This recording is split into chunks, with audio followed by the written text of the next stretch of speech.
Kembali di Corporate Action pemirsa, dan kita akan lihat seperti apa potensi pertumbuhan PT PP Presisi Tbk yang masih besar sejalan dengan prospektifnya bisnis perseroan. Kita akan membahas prospek bisnis dan saham PPRE bersama Ketua Umum Asosiasi Analis Efek Indonesia, Edwin Sebayang. Selamat pagi Pak Edwin. Selamat pagi Mbak. Ini kita lihat kalau kinerja PP Presisi di kuartal 1 tahun ini memang dianggap tidak memuaskan gitu ya, dengan labanya yang turun 36%. Pendapatan juga anjlok sampai 77%.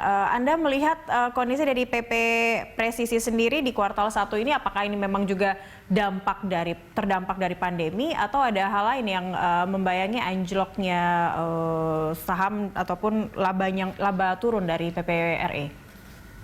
Iya, jadi benar karena memang salah satu dampak dari COVID-19, tapi juga kalau kita lihat sebetulnya di tahun lalu di periode kuartal 1 mereka mendapatkan kontrak baru itu dari tol Trans Sumatera kisaran Indrapura ke Kisaran ya kurang lebih sekitar 1,2 triliun ya.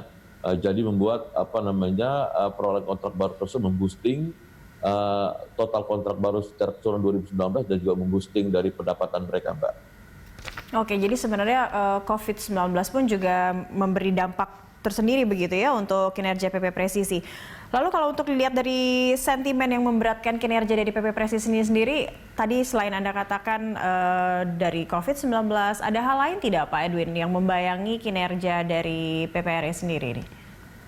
Iya, jadi sekarang yang dipertanyakan adalah apakah mereka di tahun ini ya akan bisa mendapatkan kontrak jumbo nggak? Seperti periode tahun lalu gitu. Kalau nggak misalnya mereka dapat kontrak jumbo seperti tahun lalu, ya menurut saya sih mungkin tahun ini kinerja dari PPRE mungkin agak sedikit akan mengalami penurunan, Mbak. Jadi itu pertanyaannya, apakah nanti di kuartal ketiga, kuartal 4 mereka bisa mendapatkan kontrak jumbo apa enggak? Kalau memang kita hanya mendapatkan kontrak-kontrak seperti biasa, karena kan mereka 84% itu dari konstruksi kan sebetulnya kan. Jadi kalau memang mereka nggak bisa dapat kontrak jumbo tersebut ya mungkin pasti tahun ini pendapatan dan laba bersih mereka akan jomplang banget jatuhnya.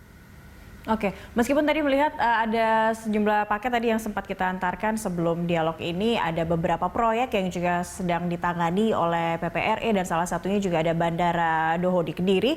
Ini seberapa banyak begitu sebenarnya bisa menyokong kinerjanya dan juga daya tarik terhadap sahamnya terkait PPRE?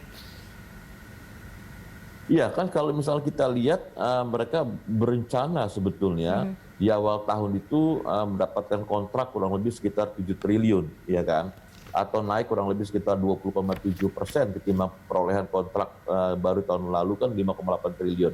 Tetapi kalau misalnya kita pencapaian di kuartal pertama hanya 454 miliar, ya kan?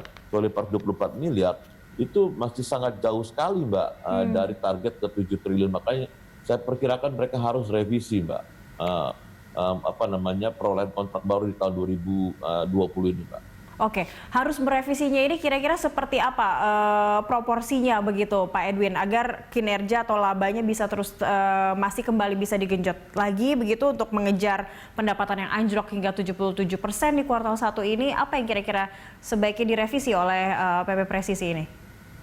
Iya, jadi masuk di akalkah target 7 triliun tersebut, Mbak, melihat walaupun udah ada kontrak-kontrak yang disebutkan tadi itu bisa nggak mencapai at least sama lah seperti tahun lalu 5,8 triliun untuk kontrak, Mbak.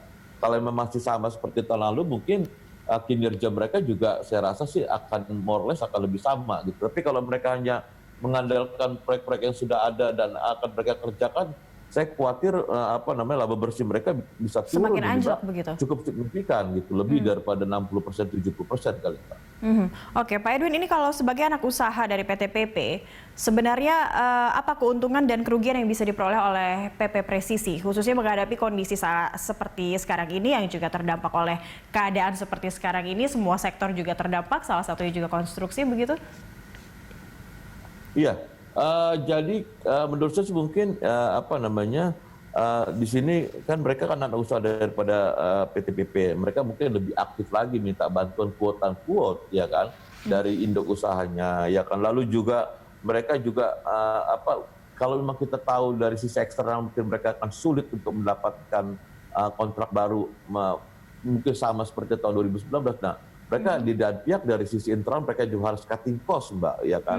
Harus cutting cost itu juga untuk mengimbangi supaya biaya mereka tidak terlalu besar untuk mengimbangi daripada kejatuhan daripada pendapatan di tahun 2020 ini, begitu. Jadi mereka harus mungkin lebih membuat tenaga ahli di dalam internal lebih bagus, menggantikan tenaga ahli asing, atau mereka berupaya untuk bukan hanya menjadi subkontraktor tapi mereka juga menjadi kontraktor misalnya kan, sehingga mungkin bagi hasilnya dan fee-nya mungkin lebih besar seperti itu. Nah, itu beberapa cara ya, Mbak ya.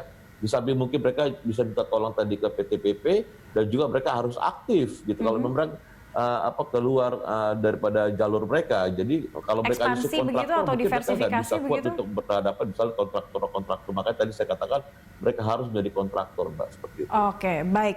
Kita masih ada satu segmen lagi untuk membahas terkait kinerja atau aksi korporasi dari PP Presisi. Pak Edwin tetap bersama kami. Usai jeda kita akan kembali. Pemirsa, Dialog Corporate Action akan segera kembali usai jeda.